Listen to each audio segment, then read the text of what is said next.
전쟁, 파괴와 살육, 피와 눈물로 얼룩진 전쟁.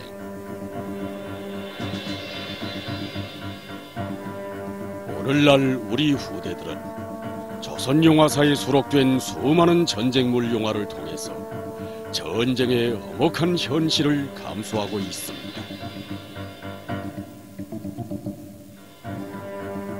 전쟁의 보연내가 짙게 풍겨오는 영화의 화면들에서 우리는 인상 깊은 여인들의 모습을 찾아보게 됩니다. 과연 이것이 창작가들의 예술적 흥분이나 환상이 나온 형상이겠는지, 우리는 전쟁이라는 피의 소용돌이 속에서 사랑으로 불타던 우리 여성들의 모습, 승리를 위해 바친 조선 여인들의 헌신과 희생에 대한 이야기를 펼쳐보이려고 합니다.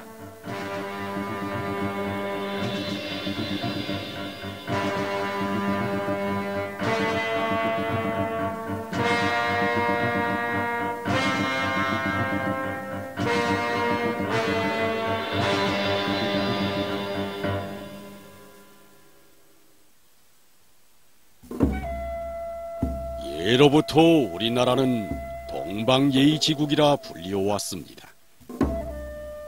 옛 글에 이르기를 동방의 신비로운 조선 여인들, 예의범절 또한 남다르구나. 그 모습 아침 햇살처럼 따스하고 그 자태 벽계수처럼 유종하니 그것은 수려한 산천이 나온 것인가 라고 했습니다.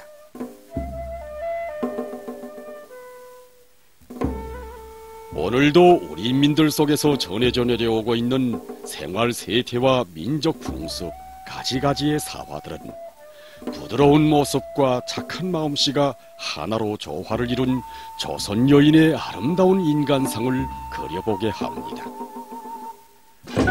조선 여인의 성격은 한마디로 외유내강이었습니다. 그러한 우리 여성들의 생활은 대부분 가정의 울타리 안에서만 흘러갔습니다. 민성명절마다 하던 널뛰기나 그네뛰기는 세상 밖을 내다보고 싶어한 당시 여성들의 심정을 엿볼 수 있게 합니다.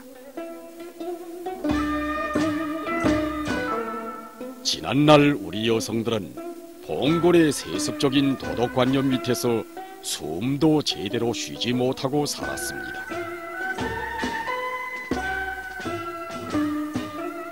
여성으로 태어나면 삼정지도, 여정필부, 칠고지약과 같은 남전여비의 허다한 도덕관념들이 그림자처럼 따라다녔습니다.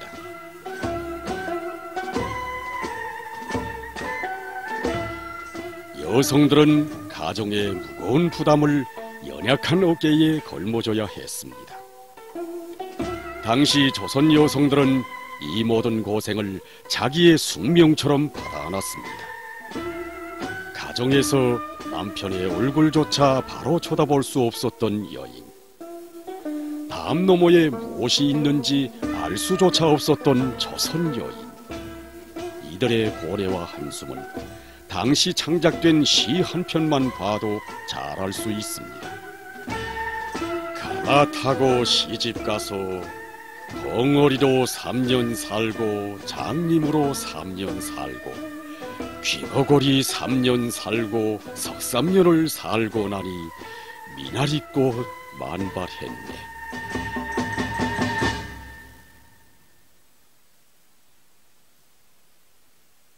봉건의 쇠사슬이라는 순환 속에서 헤매이던 우리 조선 여성들에게 있어서 더 큰 순환이 있었다면 그것은 다름 아닌 전쟁이었습니다. 그 어느 나라에서나 그 어느 민족에게 있어서 전쟁에 제일 가는 피해자는 바로 여성들이었습니다. 고려사를 비롯한 옛 문헌들에는 전쟁의 동난 속에서 외족에게 항거한 우위로운 여성들에 대한 이야기가 많이 기록되어 있는데, 대표적으로 바다에 몸을 던진 강화도의 세 자매와 같이 대부분이 다 자기의 절개를 지켜 목숨을 끊은 그러한 여성들에 대한 이야기였습니다. 한마디로 지난날 우리 여성들은 외족의 침노로부터 자기의 그 깨끗하고 순결한 종조를 목숨으로 지켜낸 것만으로도 가장 훌륭하고 아름다운 애국적인 장거로 사람들의 찬양을 받았으며 또 역사의 한 페이지에 이름을 남기게 되었습니다. 바로 이러했던 우리 조선 여성들이 모두가 산악같이 떨쳐 일어나 조국을 위해 싸운 시기가 있었는데 그때가 바로 조국해방 전쟁이라는 오목한 시기였습니다. 그것은 해방 후 5년이라는 짧은 세월이었지만 우리 조선 여성들에게 역사상 처음으로 자기의 진정한 권리와 생의 희열을 안겨준 행복한 삶의 열함이 날강도 미제 침략자들에 의해서 무참 파괴되었기 때문입니다.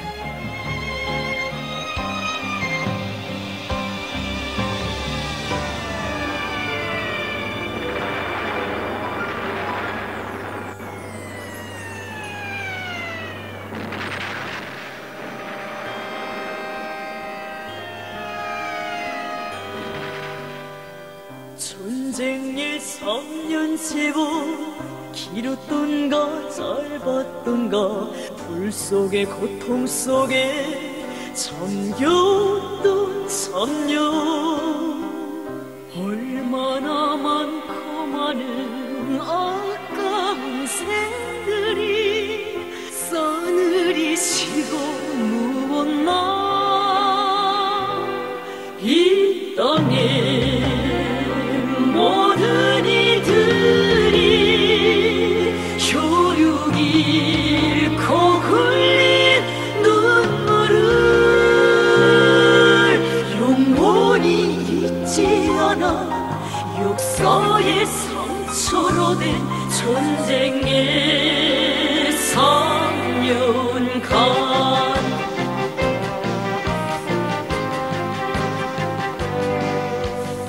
산야인 흙보다도 단 피가 더 밟히고 강들의 눈물과 피가 흘렀네 새들도 사라지고 꽃들도 재가 돼 참혹한 전쟁이었네 거리와 마을들의 애처로운 울음소리뿐 영원히 잊지 않아 아파도 기억하리 전쟁의 3년간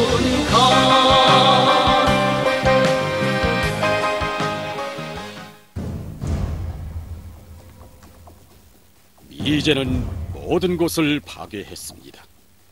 이것은 단순한 파괴가 아니었습니다. 전면적인 말살이고 거세였고 무자비한 초토화였습니다. 전쟁을 즐기는 미제 살인귀들은 우리 인민의 슬픔에서 터없는 만족을 찾았습니다. 원수들은 자기의 더러운 군합발을 신성한 우리 조국 땅에 들여놓으며 이렇게 짓거려댔습니다. 설사 그대들 앞에 있는 것이 어린이나 노인이라 할지라도 그대들의 손이 떨려서는 안 된다. 죽이라. 그렇게 함으로써 그대들은 자신을 파멸로부터 구원하는 것이며 또 유엔군 병사의 책임을 다하는 것이다. 조선전쟁의 시나리오 작성자들의 각본에는 조선 여성들의 무한대한 힘이 전혀 계산돼 있지 않았습니다. 놈들은 오산하고 있었습니다. 사랑하는 자식들의 울음소리를 들으며 신음하는 조국의 모습을 보면서 이 나라 여인들의 심장은 증오의 불길로 세차게 타번졌습니다. 조선 여인들은 분연히 일떠섰습니다. 존재이다.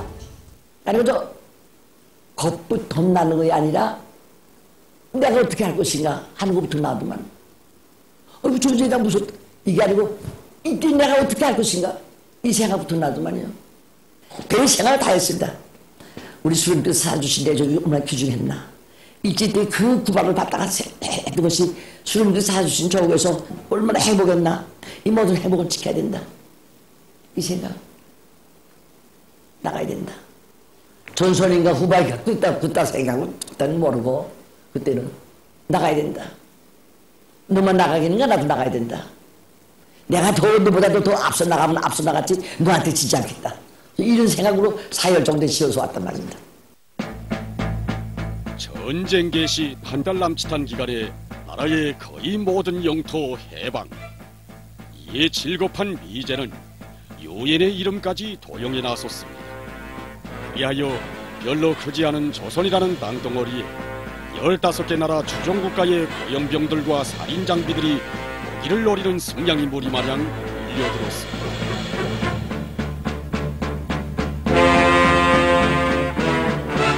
저국 앞에는 엄혹한 시련이 닥쳐왔습니다. 대규모 상륙작전으로 인민군대의 주력 부대를 포위 섬멸하려고 획책한 미제는 저들의 상륙 지점이 원산 방향인 것처럼 허위 정보를 흘렸습니다.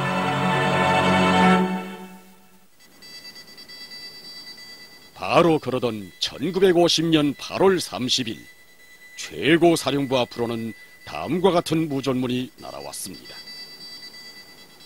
최고 사령부 앞. 미 극동사령부 비상전략회의에서 대규모 상륙작전으로 아군의 배후를 타격하고 압록강 개선까지 북진하기 위한 작전이 결정되었음. 상륙 개시 날짜는 9월 13일. 상륙 지점은 인천.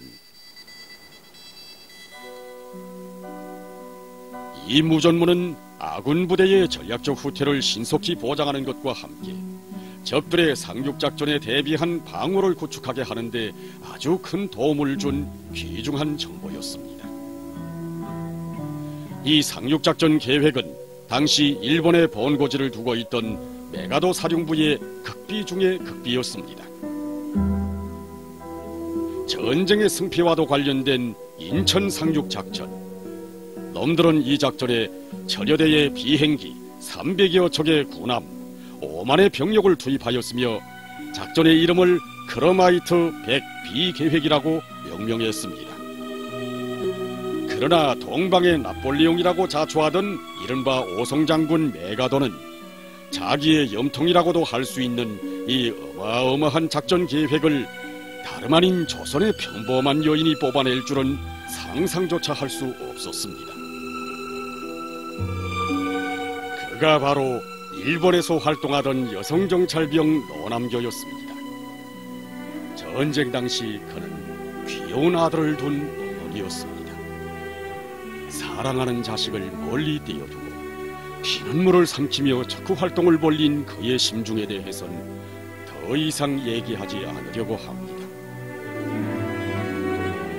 하지만 우리는 몇 글자 안 되는 그 무전문에서 그가 넘어야 했던 아슬아슬한 순간들, 뛰어난 지략과 용감성으로 헤쳐야 했던 나날들과 죽음의 고비들을 충분히 엿볼 수 있습니다.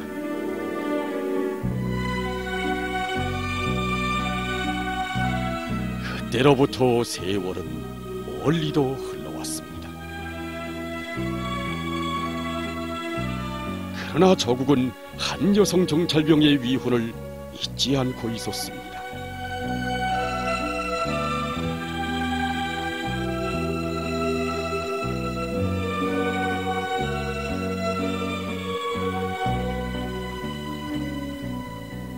어머니 저국은 저국의 장한 딸이 남모르는 길에 찍어온 자욱자욱을 하나하나 보석처럼 찾아내서 그의 삶을 가장 값높은 영생의 온도구에 빛내어 주었습니다.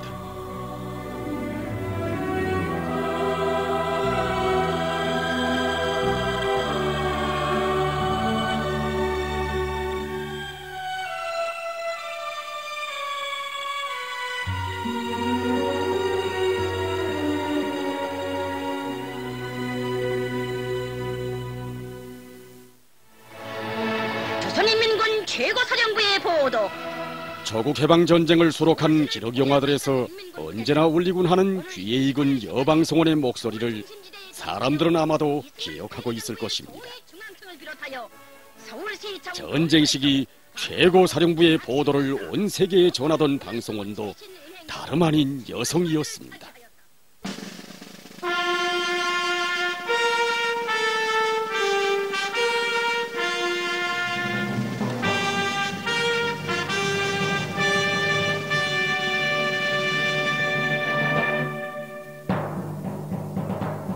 전쟁 승리로 부르는 여방송원의 힘찬 목소리를 들으며 이 땅의 수많은 여인들이 전선으로 탄원했습니다. 지난 시기 역사가들과 철학자들은 전쟁 마당은 절과 피의 거대한 소모장이라고, 오직 삶과 죽음으로만 대화가 이루어지는 곳이라고 요란스레 묘사했습니다. 그러나 조선 여인들에게 있어서 전쟁은 그런 싸움 마당이 아니었습니다. 그것은 사랑하는 자식과 가정, 자기를 안아 키워준 어머니 조국을 목숨 바쳐 지켜야 할 한가리 결전장이었습니다. 그때 전선으로 나간 대부분의 여성들은 간호원과 위생병으로 싸웠습니다. 그들은 정포탄이 우박치는 곳에서 부상병들을 날랐으며 쓰러진 전우들을 대신하여 중기사수가 되었고 장탄수가 되었습니다.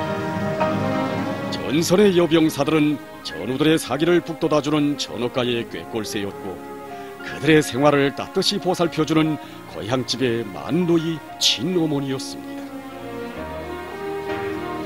이런 여병사들을 두고 전선 영사들은 전업가에 핀 아름다운 꽃이라고 불렀습니다. 간호원의 고생이라는 게 막 폭격하고 일선에서 부상자 안고 업고 지고 온단 말입니다. 그 육체적인 부담이라는 것도 말할 것도 없고, 단가루 대부 가건 배밀이로 대부 가건 업고 가건 지게로 가건 무조건 가야 되니까. 원수의 총알에 맞은 혁명동지인데 포기라는 게 없어. 있을 수가 없어. 같이 주자에서 잡아당기다가 잡아당기다가 총알에 딱 같이 맞아서 죽으면 죽었지 포기라는 게 없어. 그 부상병들이 하는 소리가, 우리 중장도 뭐, 나보다도 우리 중장 더 중한데 우리 중장부터 먼저 봐주시오, 이런 말 들리는 소리, 보이는 게 다 동지 희생이란 말입니다. 거기서 포기라는 거 있을 수가 없단 말입니다. 그저 여매는 체내가 120kg짜리 지금 안고 온단 말입니다. 야, 너 왜 이렇게 뚱뚱해가지고 난 못 살겠구니 하면서도 100ml로 그 뚱뚱한 걸 들고 온단 말입니다. 중대장 동지, 연대무전수 박영옥 중대에 배속되어 왔음을 보고합니다. 동무가? 몇 살이요? 17살입니다. 훈련은 얼마나 받았소? 전 최신전문학교를 다니다 나왔습니다. 이근무전수입니다. 난 모르겠소. 왜 하필 동무를 여기에 보냈는지. 이 월미도가 아직도 유원진 줄 아는 게 아니요? 전선에서 싸운 대부분의 여성들은 10대, 20대의 애절문 처녀들이었습니다. 가열한 싸움터에서 이들은 세월이 준 나이를 먹은 것이 아니라 복수와 증오의 나이를 먹었습니다.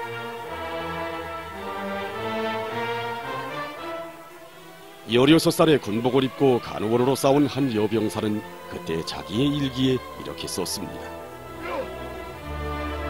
오늘 우리 간호장 동지가 희생되었다. 그의 배낭을 열어보니 거기엔 조그만 애기 보손이 있었다. 고향에 두고 온 아들 거였다. 나는 눈도 감지 못하고 희생된 간호장 동지를 땅에 묻으면서 쩍하면 웃기 잘해서 웃음딱지라고 불리우던 나의 철부지 소녀 시절을 함께 묻었다. 복수하겠다. 무섭게 복수하겠다. 전쟁 시기 우리 여성들의 투쟁은 전쟁물 영화들에 많이 반영되어 있습니다.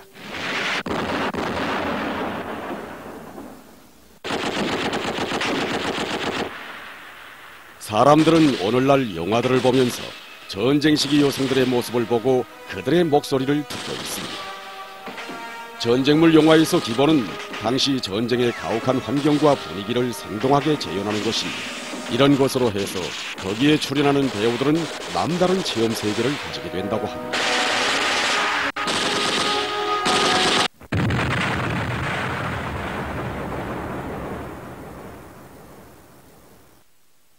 그 영화 전반을 다 얘기할 수는 없고 내가 그 전선줄 이후로 나갈 때 그 장면 하나 얘기하겠습니다. 우선 그 장면 한 장면을 찍는데 그때 창작가들이 폭약을 120발 묻었습니다. 그래서 내가 달리는 주로에 폭탄 새까맣게 묻어놨단 말입니다. 나도 그 말 들으니까 좀 긴장되더란 말입니다. 하갔다는 열성은 높았지만 어딘가 긴장돼서 3일 동안을 잠도 잘 못 자고 기가고 지금 드디어 그 촬영하는 날 촬영장에 나갔는데 촬영 구령 내려서 막 나갔단 말입니다. 아니 근데 그 넘어지는 장면도 멋있게 되고 그래서 신심 있게 나갔는데 앞뒤에서 폭탄이 터지면서 아야 이만한 불줄기가 확확 날아오는데 그래도 조금 보이는 데를 막 그 전선줄 이렇게 이으면서 나가는 동작을 하면서 나가대는데 한 번에 이만 시뻘건 불줄기가 내 얼굴에 확 이렇게 끼치더란 말입니다. 그러니까 숨이 떡 막히면서 내가 전기줄을 떨고 단 말입니다. 엄마 이거 어떡하니? 야 이거 실수했구나. 이거 어떡하니? 지금 이 생각만 하면서 막 호둥거리는데 조금씩 앞에 밝아지면서 보이기 시작하더란 말입니다. 이것이 어떻게 다시 찍어야 되네. 난 실수인 거로 생각했으니까 저 지금 걱정스럽게 가고 앉아있는데 제작단 성원들이 막 달려왔단 말입니다. 촬영 끝났다는 거지 빨리 올라오라고. 그렇게 올려다보는데 막 말이 안 나가더란 말입니다. 너무 혼났댔으니까. 기가면서 내가 어머나 전쟁이란 이런 거로구나. 그때 전쟁 시기에도 이런 정황 속에서 이렇게 가열하게 했겠구나. 실제 전쟁이 아니고 훈련으로 대치될 수 있는 이 영화를 찍으면서도 그렇게 막 무서워서 혼이 났는데 우리 여성들이 어린 나이에 자국을 위해서 자기 부모 처자를 위해서 얼마만큼 강하게 자기를 바쳤는가 하는 이 귀중한 세계를 내가 체험하게 됐습니다.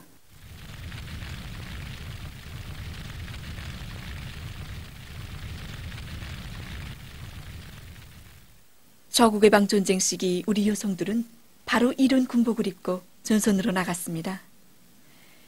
이 군복을 입고 수많은 여성 영웅들이 자기의 피와 땀을 저국에 서슴없이 바쳤습니다. 이 가방이 바로 우리 간호원들이 들고 다니던 위생 가방인데 그들은 여기에 단순히 응급처치를 위한 도구가 아니라 천군같이 귀중한 전우들의 생명이 들어있다고 생각하면서 퍼연 타누석을 헤쳐 달렸습니다. 때문에 우리 간호원들 속에서 여성 영웅들이 많이 배출되었는데 그 가운데는 저순옥 영웅도 있습니다. 우리가 다 잘 알고 있는 노래 예쁜이. 이 노래는 저순옥 영웅을 형상한 노래입니다. 어느 날 달려든 족땅크 향해 처녀는 나갔네 수류탄 안고 간악한 원수의 무리를 맞받아 처녀는 나갔네 수류탄 안고.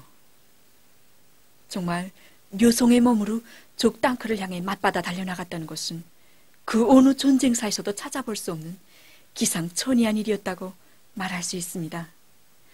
이것이 바로 전쟁 시기 우리 인민군대에 의해서 파괴된 미제 침략자들의 땅크입니다. 땅크가 처음으로 출현한 것은 제1차 세계대전 시기였는데 영국에서 처음으로 개발된 그 땅크의 거대한 체구와 요란한 덩음 앞에 당시 더이칠란드군은 10km나 주랭랑을 놓았다고 합니다. 그 후 제2차 세계대전 시기 유럽의 많은 나라들이 더이칠란드군 땅크의 무한궤도 밑에 무참히 짓밟혔는데 그때 당시로서는 땅크가 가장 위력한 전쟁 수단이며 또 공포의 대명사로 불리워왔다는 것을 잘 말해주고 있습니다. 제2차 세계대전이 끝난 지 5년밖에 안 돼서 터진 저국의 방 전쟁 시기 수천 수만의 사람들에게 죽음과 공포를 안겨준 땅크라는 거대한 전쟁 괴물 앞에 다름 아닌 우리의 조선 여성이 마주섰습니다. 이름은 저순옥. 정말 그의 눈앞에서 저국 땅을 물어뜯으며 달려드는 족당크의 둔중한 덩음은 사랑하는 부모 형제의 애처로운 울음소리였고, 육박해 오는 족당크의 흉악한 덩체는 피바다 위에서 너털웃음을 짓는 식인종 양키무리의 가증스러운 얼굴 그대로 안겨왔습니다. 그래서 그는 비록 팔은 부상당하였지만 몸에 수류탄을 품고 족당크 밑으로 서슴없이 뛰어들었습니다.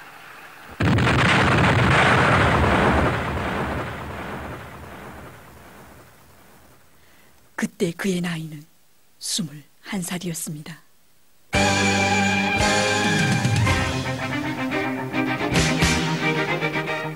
조국은 오늘도 여병사들의 위훈을 잊지 않고 있습니다. 그 빛나는 위훈담들 중에는 간호원들의 희생적인 투쟁이 수많이 기록되어 있는데, 전쟁 시기 간호원들은 부상자들을 위해 자기의 피와 살, 지어는 목숨까지도 바쳤습니다.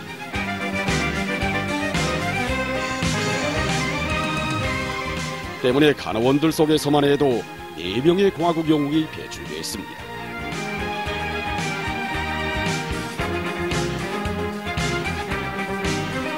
여성 군인들의 위호는 각 병정마다에도 자기의 뚜렷한 자욱을 남겼습니다.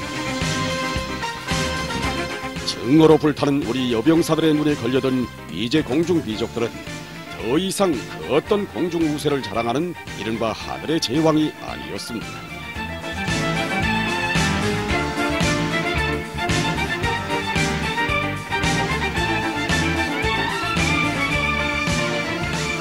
조국 해방 전쟁은 하늘의 영감한 매 대선이를 비롯하여 지난 시기 전쟁사에서 그 유래를 찾아볼 수 없는 수많은 위훈의 창조자들을 낳았습니다.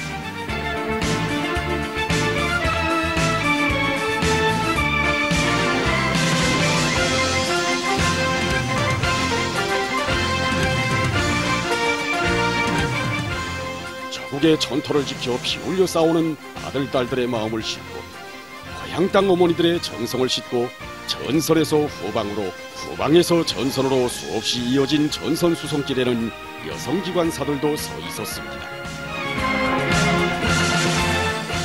두 줄기 궤도 위에 여성기관사들이 울려가던 힘찬 기적소리, 그것은 승리를 위해 싸우는 이 나라 여인들의 심장의 외침이었습니다.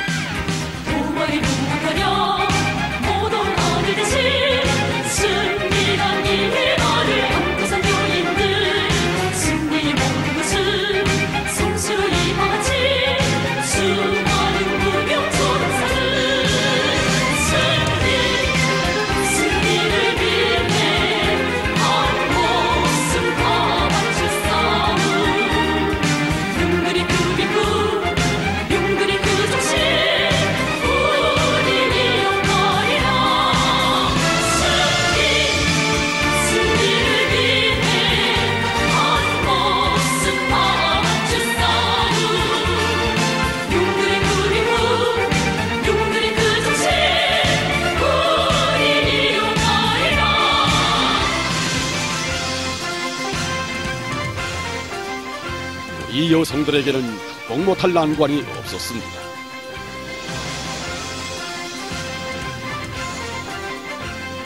후방도 전선이다. 이것은 전선에 나간 남편들과 오빠들을 대신하여 후방을 튼튼히 지켜 싸운 여인들의 자세였고 기계였습니다.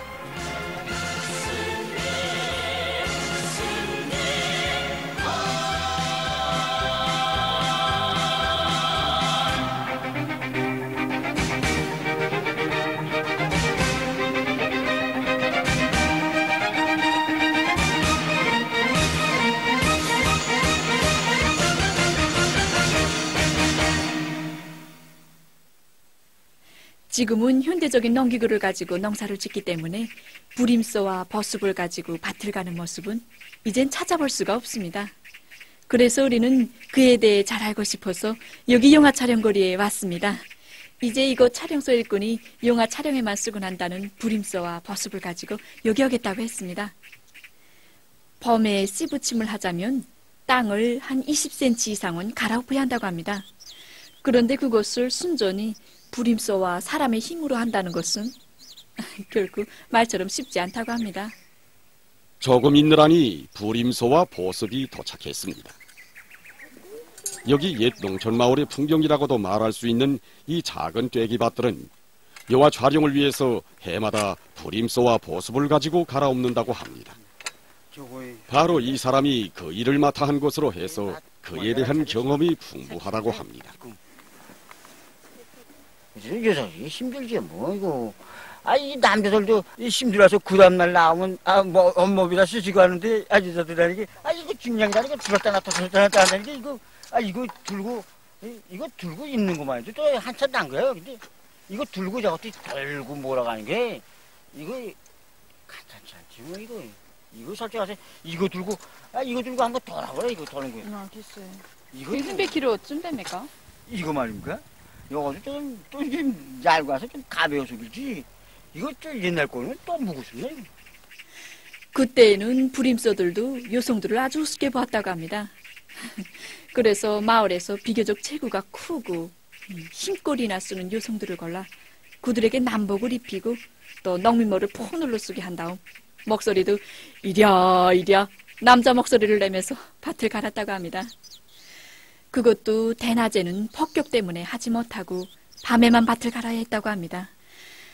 이렇게 거둬들인 한 알 한 알의 쌀이 전선에 나가 있는 사랑하는 남편들과 아버지, 오빠, 동생들에게는 무족의 힘이 되고 원수의 가슴팍에 박히는 복수의 단알이 되었다고 합니다. 한 치의 땅도 묵이지 말고 한 알의 쌀도 더 많이 생산하자. 전설에 나간 아들, 딸, 남편들에게 제일 좋은 햇곡식을 하루속히 보내자. 나아가자 파종 전선회로. 이 구호는 후방에 있는 여성들의 심장 속에서 끓는 피와 함께 고동치던 구호였습니다. 그들에게 있어서 농사는 전투였고 그들 손에 쥐어진 농쟁기들은 원수를 무찌르는 무기였습니다. 전쟁 시기 농촌에서 싸운 여성들의 투쟁상을 대표적으로 볼 수 있는 것이 바로 여성보잡이 운동이었습니다. 1951년 한 해만도 평안북도에서 3,650명, 평안남도에서 2,690명의 여성보잡이가 소출됐습니다.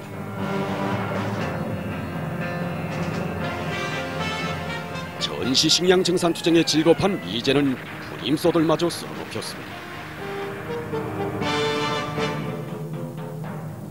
우리 여인들은 맥을 넣고 주저앉은 것이 아니라 소가 하던 모든 일을 대신하여 등짐으로 괭이로 호미로 불타는 대지를 억세게 갖고 나갔습니다.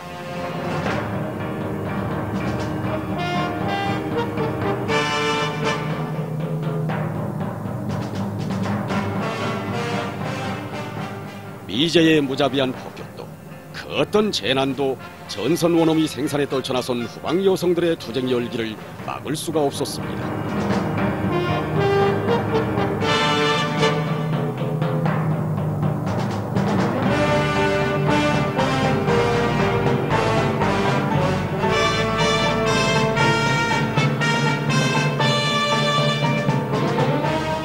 과연 이 기적과도 같은 무한대한 힘은 어디서 분출되는 것이겠습니까? 예술영화 요람은 비참한 운명을 지녔던 한 여성이 해방 후 공화국의 품속에서 자주적 인간으로 성장해 나가는 과정을 보여주는 영화입니다. 왜 이래? 왜? 이 영화의 원형은 우리 공화국의 첫 여성 대의원이었으며 최고인민회의 부의장으로까지 사업한 김등란 여성입니다. 뭐라고? 그의 일대기는 우리나라 여성들의 운명 전환을 보여주는 하나의 축소판이라고도 할 수 있습니다.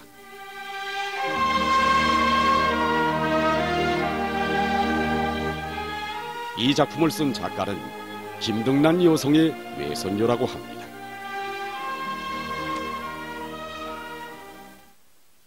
우리 할머니는 자기를 사람으로 여겨준 공화국이 자기한테 일하라는 거, 뭔가 이 공화국을 위해서 자기를 바쳐 일하라는 그걸 제일 행복해했습니다.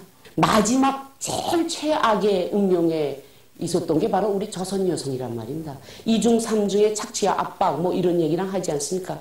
그게 바로 우선 가정 내에서 여자기 때문에 이렇게 하고, 우리 할머니가 딸들을 연속 낳았는데 딸이 태어나니까 벌써 이렇게 쭉 발로 밀어넣더랍니다. 딸이 태어났다고. 그 다음에 연속도 딸이 태어나, 그 다음에 나야. 그 다음에 사람 취급을 못 받았습니다.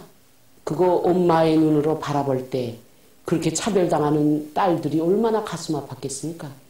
근데 여성을 남녀 평등권 딱 법적으로 제지해 주셨지. 그 다음에 최고인민의 대연으로 내세워 주셨지. 여성이라고 뭐 가려서 무슨 일꾼 대열에 들이세운 게 아니라 준비되고 노력하는 만큼 내세워 주시고, 그렇게 하니까 우리 할머니가 야, 이런 제도라면 내가 뭔들 아끼랴. 자기 다 바쳐도 위안이 없단 말입니다. 그러니까 그렇게 열심히 일하고 뛰어다녔는데, 전쟁 때도 그저 제도 사수에 대한 감정은 아야 격렬했단 말입니다. 지난날 소 한 마리값만도 못했던 우리의 조선 여성들. 어느 한 문필가는 조선 여성의 처지가 너무도 가궁해서 이렇게 말했습니다. 조선의 안악이 해방되는 날이 전 인류가 해방되는 날일 것이다. 그렇습니다. 우리 조선 여성들이 받아 안았던 조국 해방은 단순한 해방이 아니었습니다. 수수천년 지지리도 억누르고 조여오던 모든 순환과 고통, 천대와 압박에서의 해방이었습니다. 공화국의 모든 시책들은 우리 여성들에게 진정한 삶의 의미를 깨우쳐 주었고, 기쁨으로 가득 찬 행복한 삶의 터전을 마련해 주었습니다.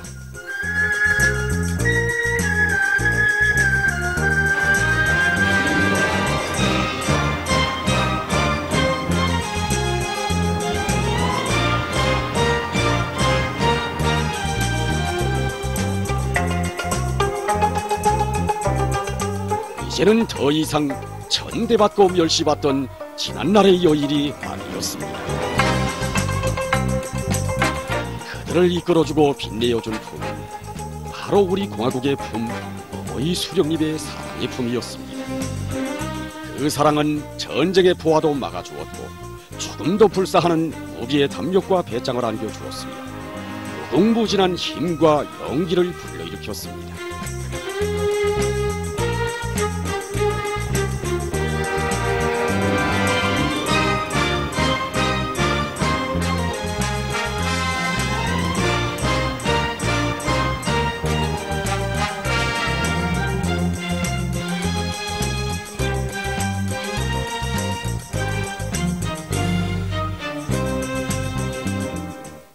원래 우리 기념관 공화국 영웅관에는 영웅들을 해군, 공군, 통신, 군인 등 부분별로 갈라서 존재했고, 여성 영웅들은 해당 영웅판에 한두 명씩 끼워넣는 방법으로 존재됐습니다.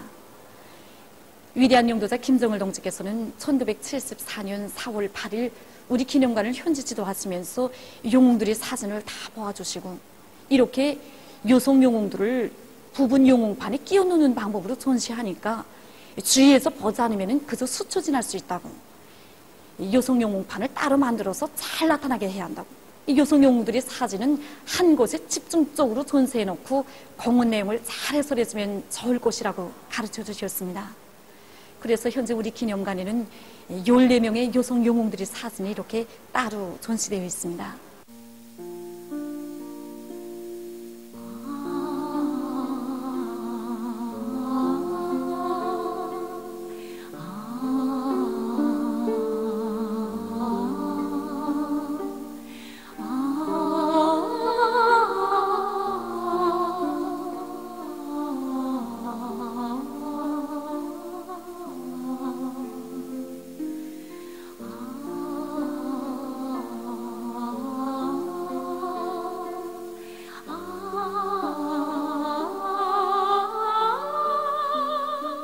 오늘도 영생하는 여성 영웅들. 시대는 영웅을 낳는다고 했습니다. 조국 해방 전쟁 시기 근 2만 명의 여성들이 높은 국가 수훈의 영예를 지니었고 14명의 여성 영웅이 배출되었습니다.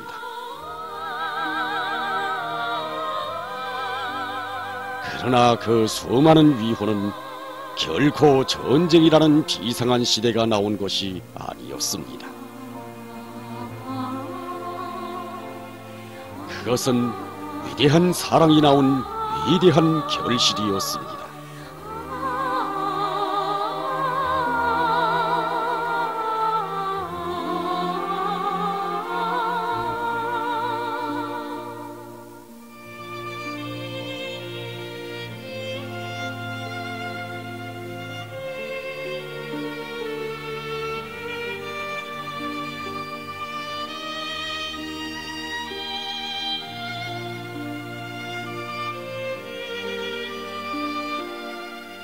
인간의 나이는 세월의 흐름으로 계산되지만 위훈으로 빛나는 참된 인간들의 영생은 세월의 흐름과는 아무런 인연이 없습니다.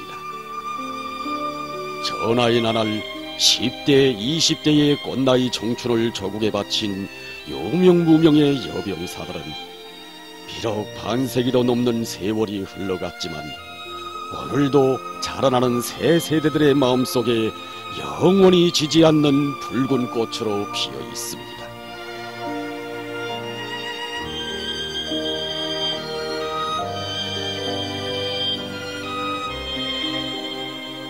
그것은 바로 세대와 세대를 이어가며 이들의 영생을 지켜주고 빛내어주는 가장 뜨겁고도 열렬한 위대한 사랑이 있기 때문입니다.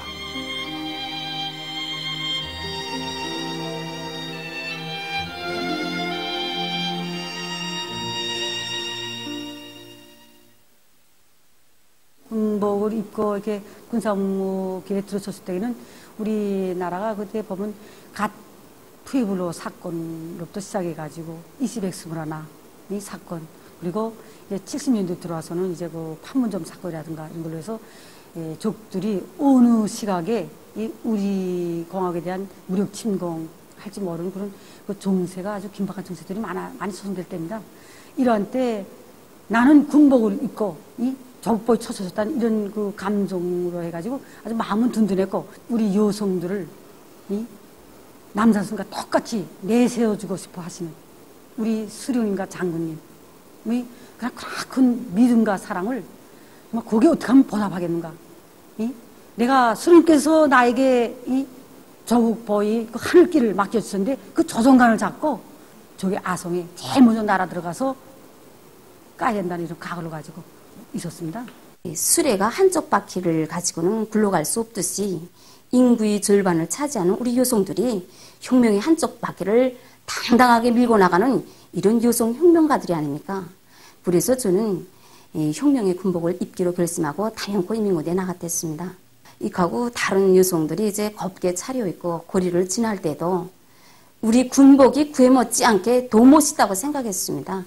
제가 입대를 해서 군사복무를 한 그 나날에 조국이 정말 준엄한 시련을 겪었던 고난의 행군 시기다나니 군사복무의 과정은 정말 쉽지는 않았습니다. 그러던 제가 여성 중대정치단을 거쳐서 여성 대대정치단 대위원장을 달고 부모님과 선생님들을 찾았을 때 그들이 올싸안고 얼마나 기뻐했는지 모릅니다. 우리 어머니는 적이기 어려운 길을 걸을 때 우리 딸이 총을 잡고 조국을 지켰다고 소리 높이 자랑을 하였습니다.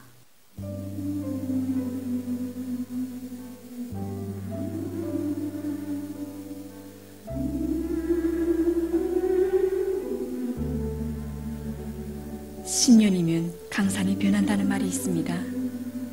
이제는 조국의 방 전쟁이 일어난 때로부터 거의 70년 가까운 세월이 흘렀습니다. 세기와 연대는 바뀌고 모든 게 변했어도 단 한 가지만은 변하지 않은 것이 있습니다. 그것은 바로 조국을 위해 바치는 우리 조선 여성들의 열렬한 사랑입니다.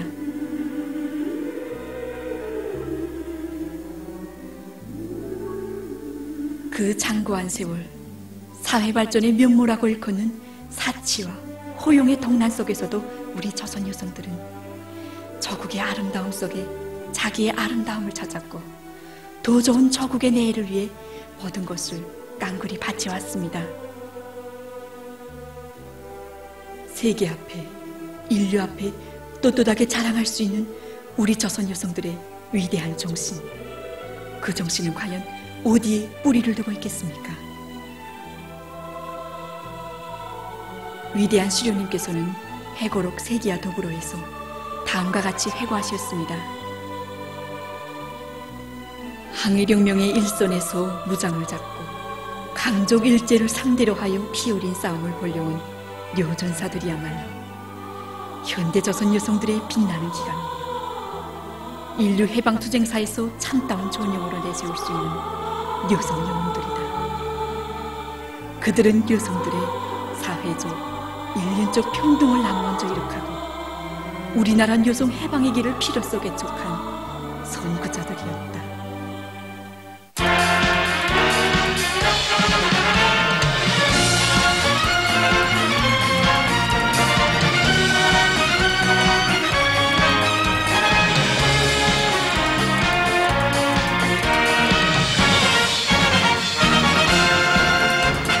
조국의 산마들은 오늘도 잊지 않고 있다.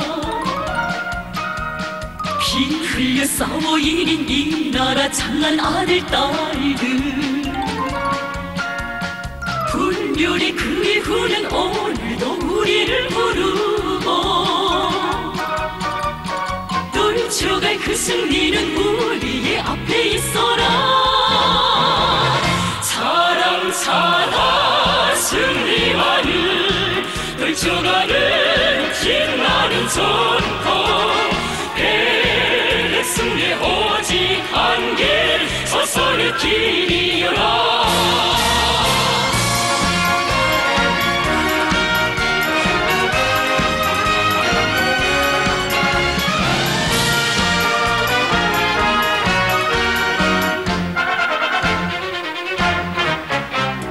성수는 국기 우연 태양의 빛바른 곳이다. 그 햇빛 백승예로 우리를 인도하리라. 정의의 보검으로 미제의 멸망을 선언하라. 최후의 결사전에 우리는 떨쳐나섰다. 자랑 자랑 승리만을 떨쳐가는 빛나는 전통, 승리 오직 한 길, 조선의 길이여라.